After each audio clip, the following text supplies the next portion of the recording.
Good morning, John. I love the Olympics. I love its internationality. I love its history. I love a chance to celebrate with friends. And I like watching humans do extraordinary things. But I also have my problems with the Olympics. For example, they seem to have absolutely no idea how people currently consume media. Like, we could talk about them banning GIFs. We can talk about their social media opening ceremony with Ryan Seacrest. Or we could talk about how it's impossible to watch the Olympics on the internet without a cable subscription, which most young people rightly recognize as a really bad investment. But I think if the Olympic Games can correctly imagine how media works right now, there's a bigger opportunity that's being missed. The Olympics needs to understand itself and share itself as a massively parallel viewing experience. With tons of different things happening all at the same time. And with distribution and production costs dropping like a rock, I think that's super totally possible. All they need is a ton of new, interesting, and weird events. So here are 17 sports that I think absolutely 100% should be added to the Olympic Games. Number 1, Sepak Takraw, a mind-bending game native to Southeast Asia that's basically volleyball except played without hands. Every spike, volley, serve, and block is done with the head, torso, and legs, and this game is like 90% bicycle kicks. It's so cool, and I want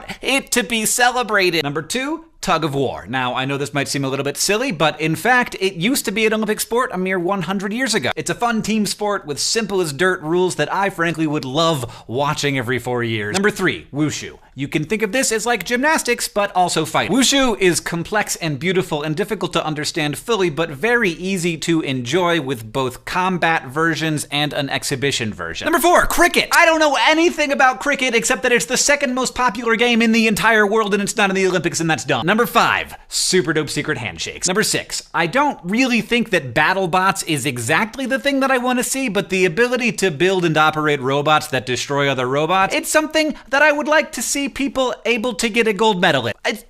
Number 7, a cappella singing, which I'm probably just mentioning because Peter Hollins just released a collab video that I did with him singing Hobbit drinking songs, and it's really great, and I'm really proud of it. And there's a link in the description. Number 8, kite fighting. Using kite strings coated in finely ground glass, this South Asian sport pits kite flyers against each other with the goal of cutting the other person's kite string. This sport is popular from Afghanistan to Vietnam to Brazil. Number 9, ultra running. The longest race in the Olympics right now is the marathon at just over 26 miles. Ultra runners regularly race over 100 miles, sometimes with huge elevation gains. It's one of the most remarkable things that humans do. Number 10, cheer. Now, a lot of people belittle cheerleading, but it's pretty amazing these days. And I love the idea of cheer teams cheering for entire nations rather than just schools or sports teams. Number 11, kabaddi. It's kind of full contact tag. Each team takes turns having an attacker raid the other side, and they have to get in there and touch another person on the other side and then get back across their line without getting tackled. Number 12, parkour.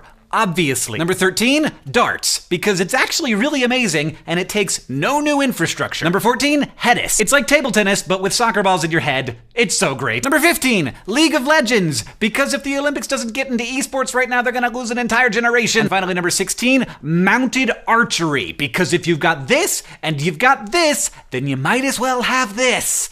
Yeah! There are some things about the Olympics that are necessarily old-fashioned, the pageantry and the patriotism. And I don't think it should leave those things behind, but I do think that this wonderful and ancient tradition could do a lot to be more inclusive of the marvelous cultural diversity of our species. And thanks to modern technology, I think it can be. Also, they should let us post GIFs on Tumblr and Twitter, because come on! John, I'll see you on Tuesday. That's